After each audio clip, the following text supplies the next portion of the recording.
Welcome to Telangana State Board of Intermediate Education Digital Classes for Vocational Courses. I am M. Narasimha Reddy, M.Com Gold Medal in Taxation, CGL in Vocational Accounting and Taxation, Government Junior College, Sirpur Kagaz Nagar, District Komarambim, Asifabad. Learning objectives. First one is definition of agricultural income. Second one is incomes are treated as agriculture incomes. Test to be applied for determination of agricultural income. Third one is kinds of agricultural income. అభ్యసనం చేయవలసిన విషయాలు. ఒకటి వ్యవసాయ ఆదాయం నిర్వచనం. రెండవది ఆదాయం వ్యవసాయ ఆదాయంగా పరిగణించుటకు సంతృప్తి పరచవలసిన షరతులు. మూడవది వ్యవసాయ ఆదాయములలో రకములు. పన్ను విధింపు ఒకటి. యూనిట్ 3 వ్యవసాయ ఆదాయం. Part A digital class. Taxation 1. Unit 3 agricultural income. Part A digital class. వ్యవసాయ ఆదాయం అగ్రికల్చరల్ ఇన్కమ్. వ్యవసాయ ఆదాయం. వ్యవసాయ ఆదాయం ఆదాయపు పన్ను చట్టం 1961 సెక్షన్ 10 సబ్సెక్షన్ 1 ప్రకారం వ్యవసాయ ఆదాయంపై పన్ను మినహాయింపు కలదు, కానీ వ్యవసాయేతర ఆదాయంపై పన్ను విధించబడును. వ్యవసాయ ఆదాయంపై పన్ను మినహాయింపునకు గల ముఖ్య కారణం ఏమనగా వ్యవసాయ ఆదాయంపై పన్ను విధించుట రాష్ట్ర ప్రభుత్వం పరిధిలో ఉంటుంది. రాష్ట్ర ప్రభుత్వములు ఈ పన్నును భూమి శిస్తుగా వసూలు చేయును. ఆదాయపు పన్ను చట్టం 1961 సెక్షన్ 2 సబ్సెక్షన్ 1A ప్రకారం వ్యవసాయ ఆదాయంకు సంబంధించినటువంటి అంశం. మనము నిర్వచనాన్ని గనక మరోసారి పరిశీలించినట్టయితే వ్యవసాయ ఆదాయం ఆదాయపు పన్ను చట్టం 1961 సెక్షన్ 10 సబ్సెక్షన్ ప్రకారం వ్యవసాయ ఆదాయంపై పన్ను మినహాయింపు కలదు. అనగా ఆదాయపు పన్ను చట్టం 1961 సెక్షన్ 10 సబ్సెక్షన్ 10 ప్రకారం వ్యవసాయ ఆదాయంపై పన్ను మినహాయింపునకు గల కారణం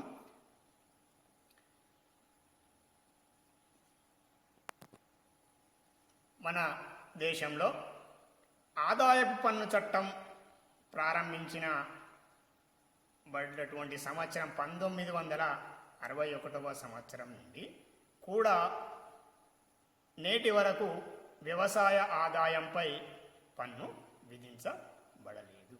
ఎందుకనగా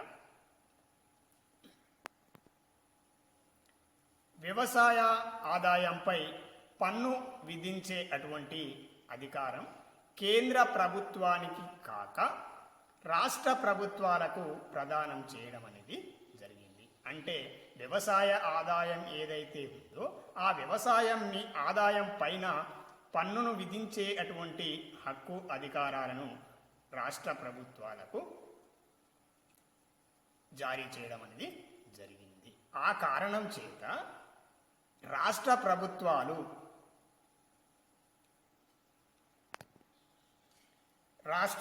ప్రభుత్వాలు భూమి శిస్తు రూపంలోను వీటి తీరువ రూపంలోనూ పరోక్షంగా వ్యవసాయ ఆదాయంపై కొంత భాగాన్ని పన్ను వసూలు చేసుకుంటాయి. అంటే ఆదాయపు పన్ను అనేది కేంద్ర ప్రభుత్వానికి సంబంధించినటువంటి అంశం కాగా వ్యవసాయ ఆదాయంపై పన్ను విధించేటువంటి అధికారాన్ని రాష్ట్ర ప్రభుత్వాలకు ఇవ్వడం ద్వారా రాష్ట్ర ప్రభుత్వాలు భూమి శిస్తు రూపంలో అదేవిధంగా వీటి తీరువ రూపంలో వ్యవసాయ ఆదాయంపై ప్రత్యక్షంగా కాకుండా పరోక్షంగా వ్యవసాయ ఆదాయంలో కొంత భాగాన్ని పన్నులుగా వసూలు చేసుకుంటాయి.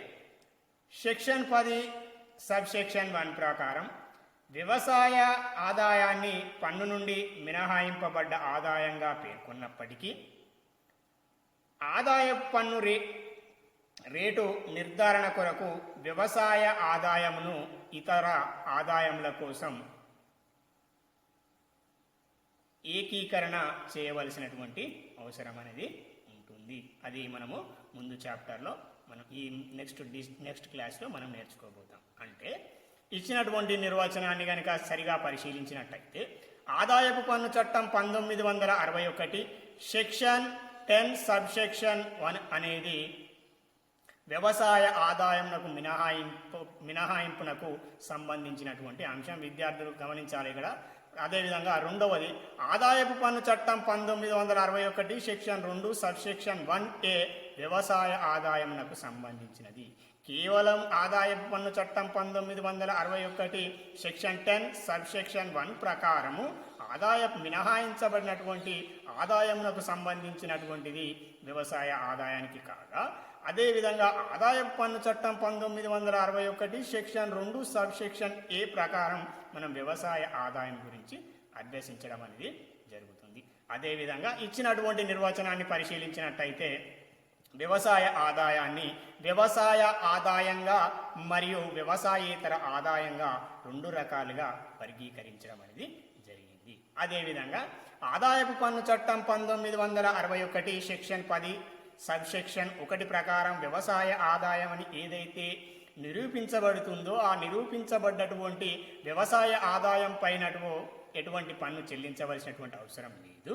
కానీ వ్యవసాయేతర ఆదాయం ఏదైతే ఉందో ఆ వ్యవసాయేతర ఆదాయం పైన పన్నును చెల్లించవలసినటువంటి బాధ్యతను కలిగి ఉండును. అదేవిధంగా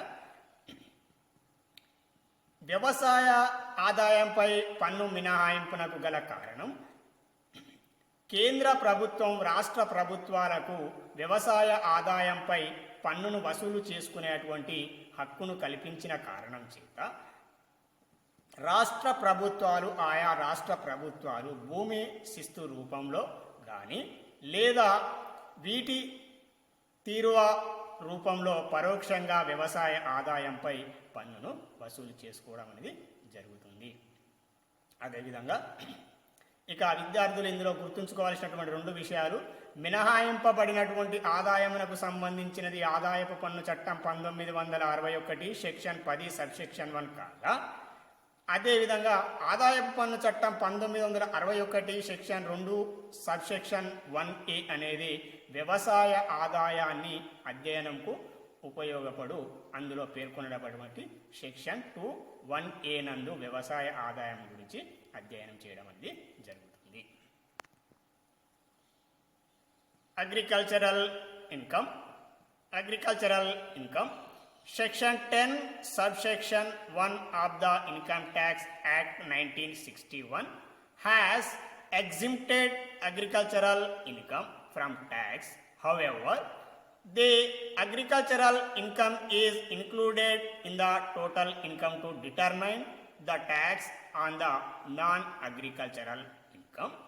One of the reasons for exemption of agricultural income from tax under the Income Tax Act 1961 is that the subject of agricultural income is a state government subject. Section 2 subsection 1A deals with the agricultural income. Here, according to the Income Tax Act 1961 section 10 subsection 1, agricultural income has exempted from tax and non-agricultural income will be taxed. Here, incomes can be divided into 2 categories. First one is the agricultural income. Second one is the non-agricultural income. First one is agricultural income is exempted income as per the Income Tax Act 1961, Section 10, subsection 1. And second one, non-agricultural income will be taxable income. Non-agricultural income is taxable and agricultural income is exempted income. వ్యవసాయ ఆదాయం, ఈ కింద పేర్కొనబడినటువంటి ఆదాయాలను మనం వ్యవసాయ ఆదాయాలుగా పేర్కొనడం అనేది జరుగుతుంది. ఒకటి, భారతదేశంలో గల వ్యవసాయ భూమి యొక్క యజమాని లేదా ఆ భూమిని కౌలు లేదా ఉపకౌలుపై తీసుకున్న వ్యక్తి వ్యవసాయ పంటను నగదు రూపంలో లేదా వస్తు లేదా ధాన్యం రూపంలో స్వీకరించినటువంటి మొత్తం. రెండవది, భూస్వామి లేదా కౌలుదారుడు తన వ్యవసాయ క్షేత్రం నందు గల గృహము లేదా భవనము నుండి పొందిన ఆదాయము వ్యవసాయ ఆదాయము అగును. మూడవది, భారతదేశంలో గల గ్రామీణ ప్రాంతములలో గల వ్యవసాయ క్షేత్రం నందు గల గృహము లేదా భవనము నుండి పొందినటువంటి ఆదాయం. అంటే వ్యవసాయ ఆదాయాలను మనము ఈ విధంగా చెప్పడానికి అవకాశం ఉంది. ఇక మొదటి 1వ అంశానికి వచ్చినట్టయితే, భారతదేశంలో గల వ్యవసాయ భూమి యొక్క యజమాని లేదా ఆ భూమిని కౌలు లేదా ఉపకౌలుపై తీసుకున్న వ్యక్తి వ్యవసాయ పంటను నగదు రూపంలో లేదా ధాన్య రూపంలో లేదా వస్తు రూపంలో స్వీకరించినటువంటి మొత్తాన్ని కూడా మనం వ్యవసాయ ఆదాయంగానే పరిగణించడం అనేది జరుగుతుంది. ఇక్కడ భూమి అంటే వ్యవసాయ భూమి యొక్క యజమాన్య హక్కులు కలిగి ఉన్నటువంటి యజమాని కనుక ఆ భూమిని ఒక నియమిత కాలానికి ఇతరులకు ఉపయోగించుకోవడానికి ఇవ్వడం ద్వారా స్వీకరించినటువంటి మొత్తము నగదు రూపంలో అయినప్పటికీ లేదా వస్తు రూపంలో అయినప్పటికీ లేదా ధాన్యం రూపంలో తీసుకున్నటువంటి మొత్తం ఏదైతే ఉందో ఆ మొత్తాన్ని మనము యజమానికి కౌలు, అది వ్యవసాయ ఆదాయంగానే పరిగణించడం అనేది జరుగుతుంది. అంటే ఇక్కడ ఒకరు యజమాని, అదేవిధంగా ఒకరు కౌలుదారు. అంటే కౌలుదారుడు ఒక నియమిత కాలానికి ఆ యజమాని యొక్క యజమాన్య హక్కులు కలిగి ఉన్నటువంటి భూమిని వాడుకున్నందుకు ఇరువురి మధ్యన కుదిరిన ఒప్పందం ప్రకారం కౌలుదారు చెల్లించేటువంటి కౌలు మొత్తం ఏదైతే ఉందో ఆ కౌలు మొత్తం నగదు రూపంలోనైనా చెల్లించడానికి అవకాశం ఉంది, అదేవిధంగా ధాన్యం రూపంలోనైనా చెల్లించడానికి అవకాశం ఉంది, అదేవిధంగా వస్తు రూపంలో కూడా చెల్లించటకు అవకాశం ఉంది. అంటే కౌలుదారుడు యజమాని యొక్క యాజమాన్య హక్కులు కలిగి ఉన్నటువంటి భూమిని వాడుకున్నందుకు గాని చెల్లించినటువంటి వస్తు రూపంలో కానీ ధాన్య రూపంలో కానీ లేదా నగదు రూపంలో కానీ చెల్లించినటువంటి మొత్తం ఏదైతే ఉందో ఆ మొత్తాన్ని యజమానికి వ్యవసాయ ఆదాయంగా పరిగణించడం అనేది జరుగుతుంది. ఇది సందర్భం 1గా గుర్తించండి విద్యార్థి. అదేవిధంగా సందర్భం 1వ పాయింట్లో సందర్భం 2. మరోసారి, భారతదేశంలో గల వ్యవసాయ భూమి యొక్క యజమాని లేదా ఆ భూమిని కౌలు లేదా ఉపకౌలుపై తీసుకున్న వ్యక్తి వ్యవసాయ పంటను నగదు రూపంలో లేదా వస్తు లేదా ధాన్య రూపంలో స్వీకరించినటువంటి మొత్తం అనగా ఇక్కడ యజమాని దగ్గర నుండి కౌలుదారుడు కొంత మొత్తానికి ఒక నియమిత కాలానికి భూమిని కౌలుకు తీసుకున్నట్టయితే ఆ తీసుకోబడ్డటువంటి కౌలుదారు ఎవరైతే ఉన్నారో ఆ కౌలుదారు యజమానికి కౌలును చెల్లించి తిరిగి మరో వ్యక్తి గనక కౌలు ఇచ్చుకున్నట్టయితే మధ్యలో మొదటగా తీసుకున్నటువంటి కౌలుదారుణ్ణి కౌలుదారుని అంటాం, అదేవిధంగా రెండోసారి తీసుకోబోయేటువంటి కౌలుదారుణ్ణి ఉప కౌలుదారుగా పేర్కొనడం అనేది జరుగుతుంది. అంటే కౌలుదారు మొదటగా తీసుకున్నటువంటి కౌలుదారు యజమానికి ఏ విధంగానైతే కౌలు మొత్తాన్ని చెల్లించడం జరిగిందో అదేవిధంగా ఉప కౌలుదారుడు ఎవరైతే ఉన్నారో ఆ ఉప కౌలుదారుడు కూడా కౌలుదారునకు నగదు రూపంలో కానీ లేదా వస్తు రూపంలో కానీ లేదా ధాన్య రూపంలో కానీ చెల్లించినటువంటి మొత్తం కౌలు మొత్తం ఏదైతే ఉందో ఆ కౌలు మొత్తాన్ని కూడా మనము వ్యవసాయ ఆదాయంగా పరిగణించడం అనేది జరుగుతుంది. అదేవిధంగా సందర్భం 1వ పాయింట్లో సందర్భం 1లో యజమాని స్వీకరించినటువంటి వాస్తవ భూమిని యజమాని హక్కులు కలిగి ఉన్నటువంటి యజమాని కౌలుదారునికి ఇవ్వడం ద్వారా స్వీకరించినటువంటి ఆదాయము వ్యవసాయ ఆదాయమే. 1వ పాయింట్లో 2వ సందర్భంలో కౌలుదారుడు యజమాని ఎవరైతే ఉన్నారో ఆ యజమానికి చెల్లించినటువంటి మొత్తాన్ని వ్యవసాయ ఆదాయంగా పరిగణించిన విధంగానే ఉపకౌలుదారునికి కౌలుదారుడు భూమిని కౌలు ఇవ్వడం ద్వారా కౌలుదారునికి చెల్లించిన మొత్తము వ్యవసాయ ఆదాయమే. అదేవిధంగా చివరగా ఉపకౌలుదారుడు ఎవరైతే ఉన్నారో వ్యవసాయ భూమిని వ్యవసాయ అవసరాల నిమిత్తం వాడుకుని అతను ఆ వ్యవసాయ పంటల ద్వారా లేదా వ్యవసాయ ఉత్పత్తుల ద్వారా లేదా వ్యవసాయ కార్యకలాపాలు నిర్వహించడం ద్వారా పొందినటువంటి ఆదాయం ఏదైతే ఉందో ఆ ఆదాయాన్ని కూడా మనము వ్యవసాయ ఆదాయంగానే చెప్పడం అనేది జరుగుతుంది. అంటే ఉదాహరణకి యజమాని ఏ అనుకుంటే కౌలుదారుడు బి, ఉపకౌలుదారుడు సి. ఉపకౌలుదారుడు సి బికి చెల్లించినటువంటి కౌలు మొత్తం నగదు రూపంలో కానీ లేదా వస్తు రూపంలో కానీ లేదా ధాన్య రూపంలో చెల్లించినటువంటి మొత్తం ఏదైతే ఉందో దానిని కూడా మనము వ్యవసాయ ఆదాయంగానే పరిగణించడం జరుగుతుంది బికి. అదేవిధంగా బి యజమానికి చెల్లించినటువంటి మొత్తం ఏదైతే ఉందో ఆ మొత్తం కూడా వ్యవసాయ ఆదాయంగానే పరిగణించడం అనేది జరుగుతుంది.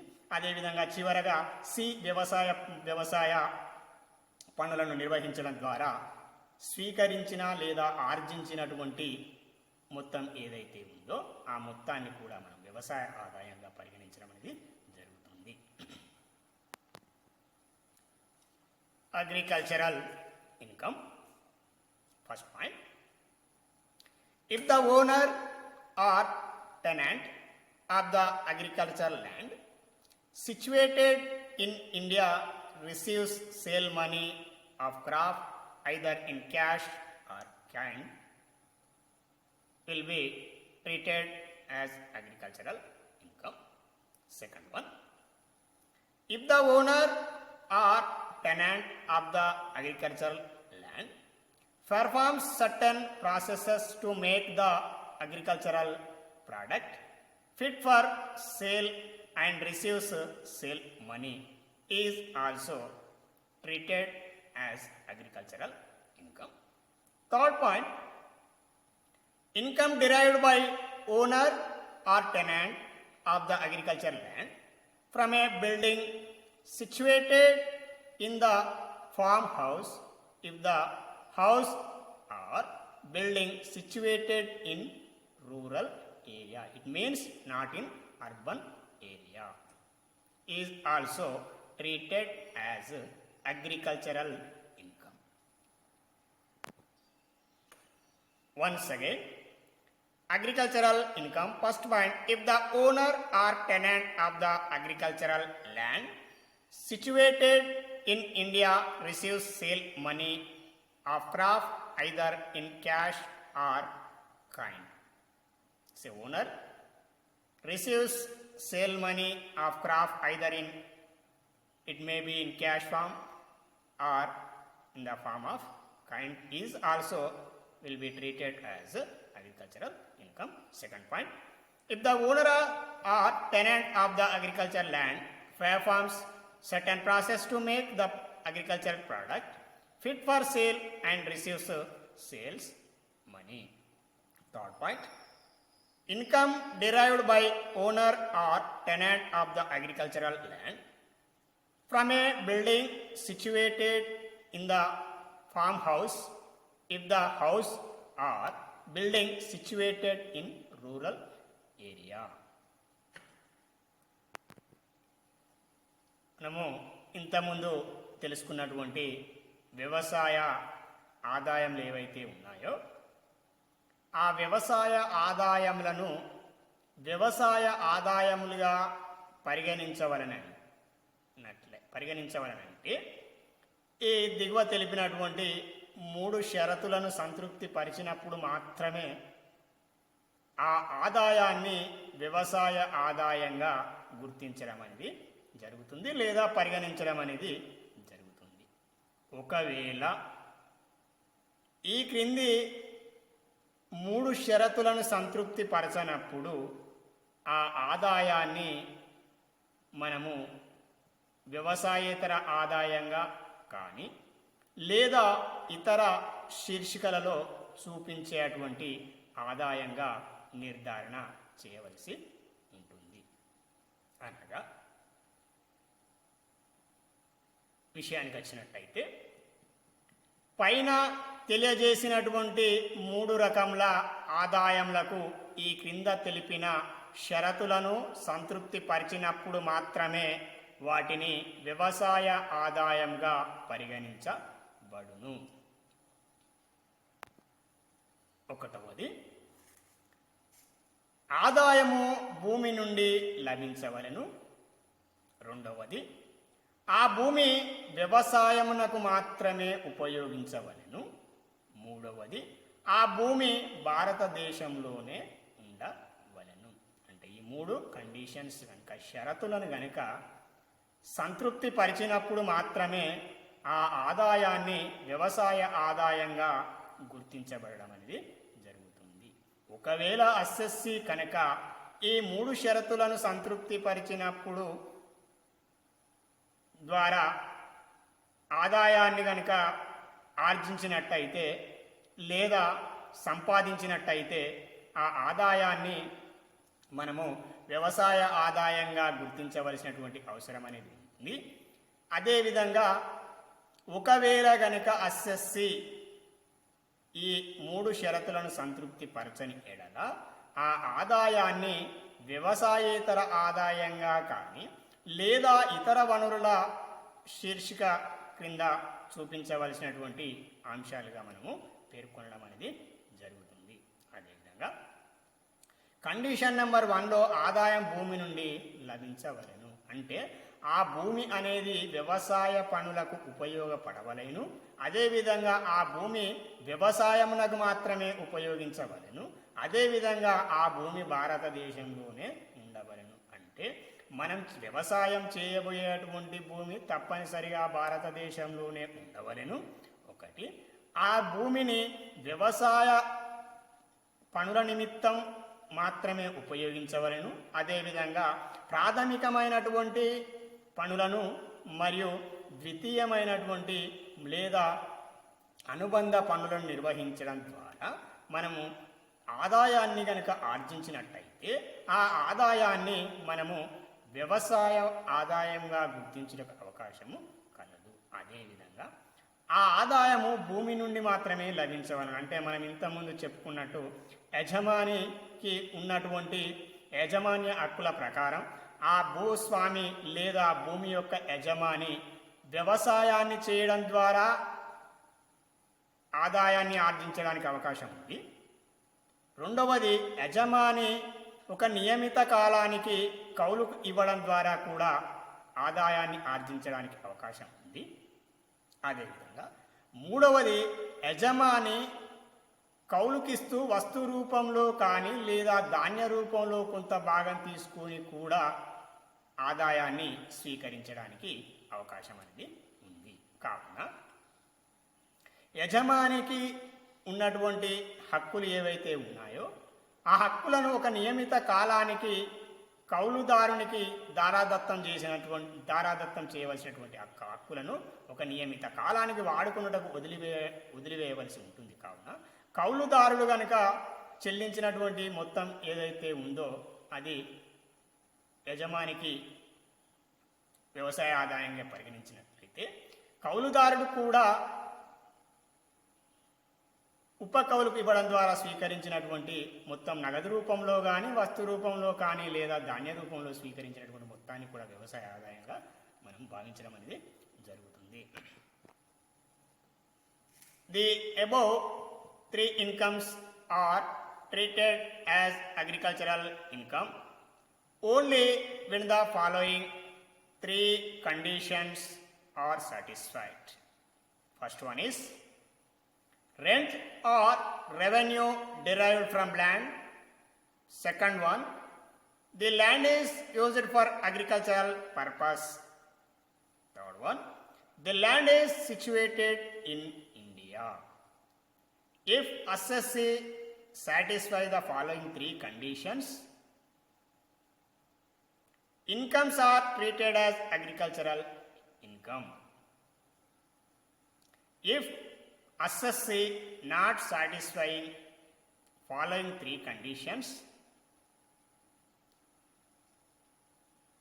incomes will be treated as non-agricultural income or other heads of incomes.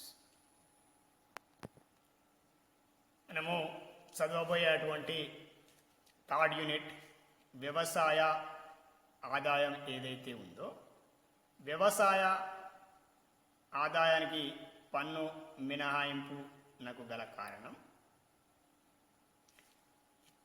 వ్యవసాయ ఆదాయం అనేది కేంద్ర ప్రభుత్వం రాష్ట్ర ప్రభుత్వాలకు ఇచ్చినటువంటి పన్ను విధించేటువంటి హక్కు, అధికారాలను రాష్ట్ర ప్రభుత్వాలకు దారాదత్తం చేయడం అనేది జరిగింది. అదేవిధంగా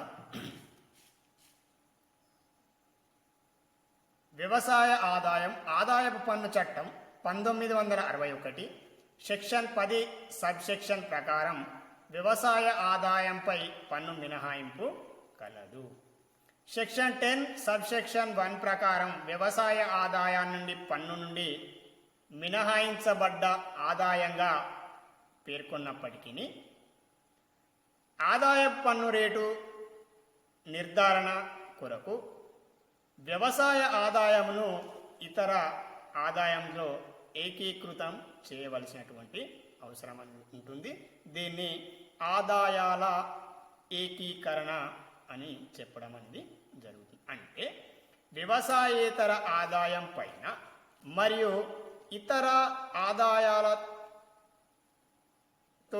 కలిపి మనము పన్నును లెక్కించవలసినటువంటి అవసరం అనేది ఉంటుంది. అదేవిధంగా వ్యవసాయ ఆదాయంపై లెక్కించినటువంటి పన్ను ఏదైతే ఉందో ఆ పన్నును మనము మినహాయింపుగా తీసివేయవలసి ఉంటుంది.